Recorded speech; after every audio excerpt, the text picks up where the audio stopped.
Hello, it's me, Miss Toppin. That's normally how I start my TikToks, but we're not on TikTok. We're on Substack. How exciting!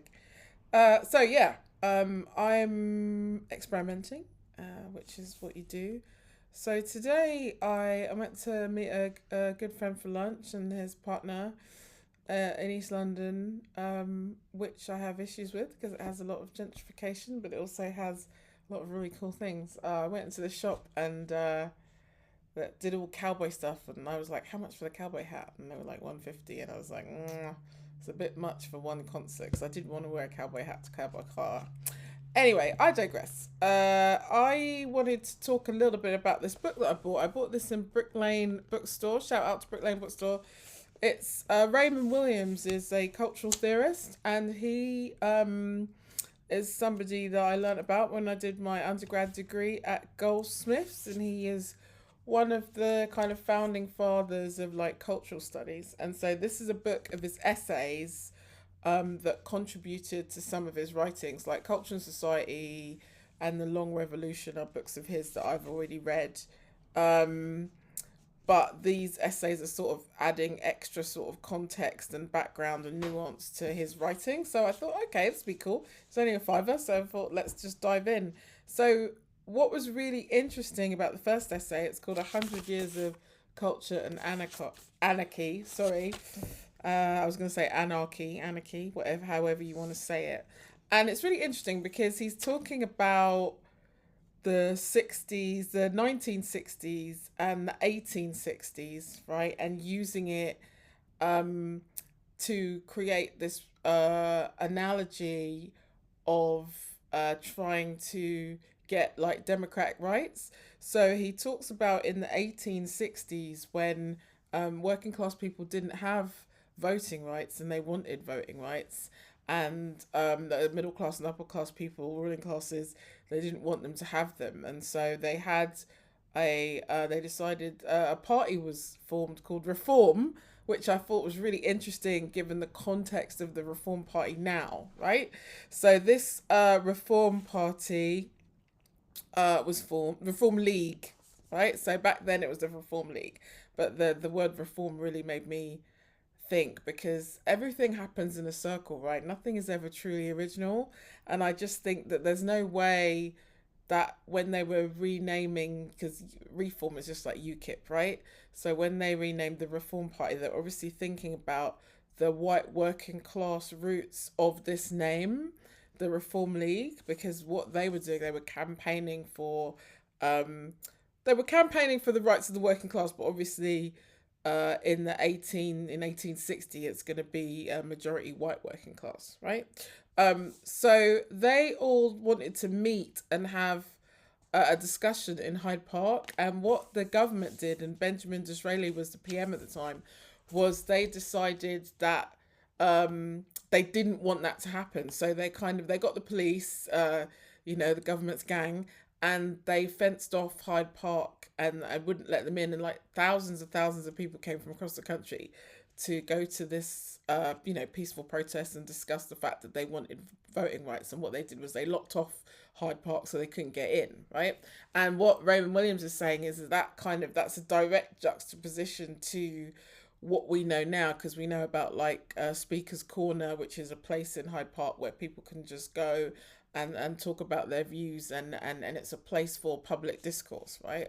So what he's trying to say is that things haven't always been the same, and some of the democracies that we take for granted were not necessarily guaranteed back then, right? So I thought that was really interesting. So what happened was this group, the Reform League, and then the tens of thousands of working class people that had gone to go to this protest so that they could have the right to vote in England, they moved on to Trafalgar Square, but a small group of them stayed behind and decided to take down some of the railings at Hyde Park, and then other people that were watching decided to help them. So in the end, they did get into Hyde Park, and they did get to have some of their discourse in Hyde Park, right?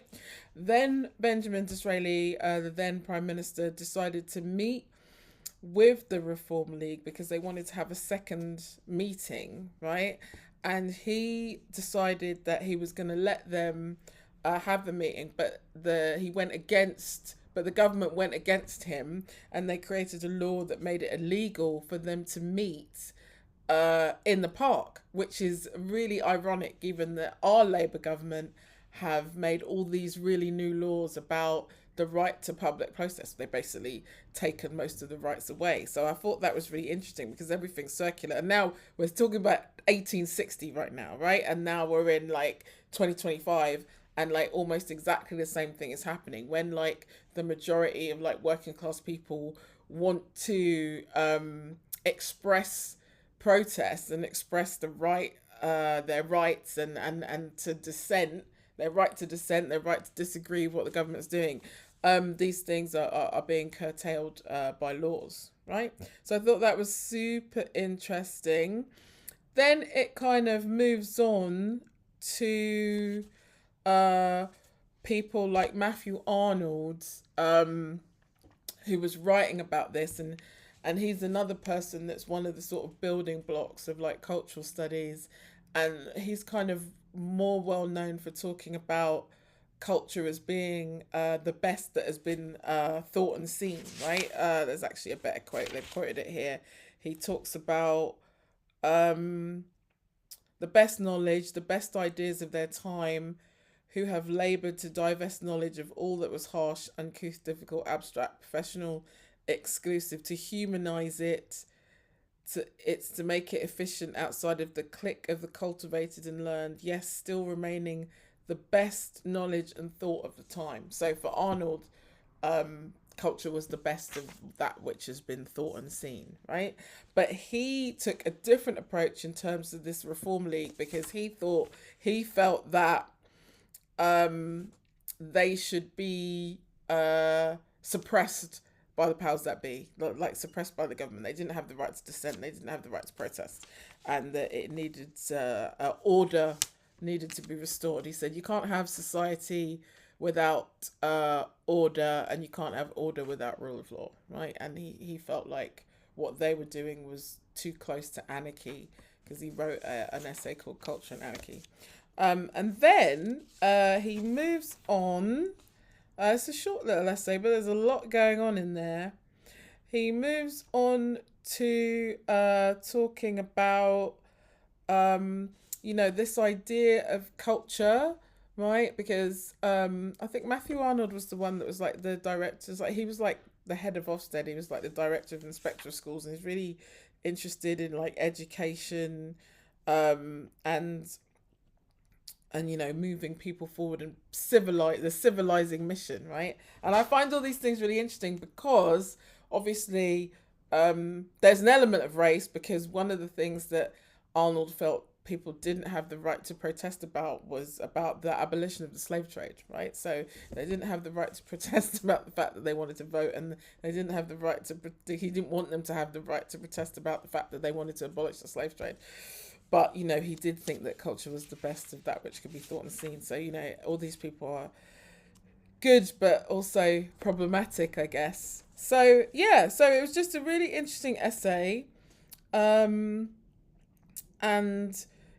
I think that what Raymond Williams is doing is he's pulling this thread between the 1860s and the 1960s, which I found really interesting. And obviously, if you pull the thread back through to where we are now, it just feels like everything is so circular. So you have these governments, and it doesn't matter whether they're Labour governments or they're Conservative governments. Their whole kind of sort of purpose of being is to kind of manufacture consent and to suppress any views that are not aligned with their own. And there's a really good thing where Arnold is talking about the manipulation of politicians, the manipulation of the mainstream press.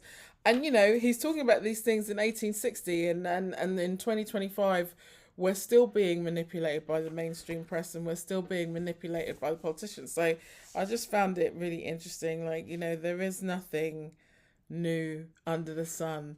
And I'm rereading, I'm going to do a little talk on each essay that I read. So the book is called Raymond Williams, Culture and Materialism.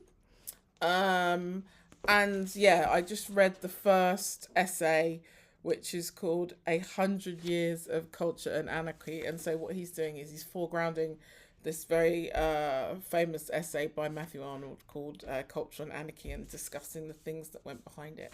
So yeah, very, very interesting. I hope you like that. Yeah, more to come. More to come. More to come. Stay blessed.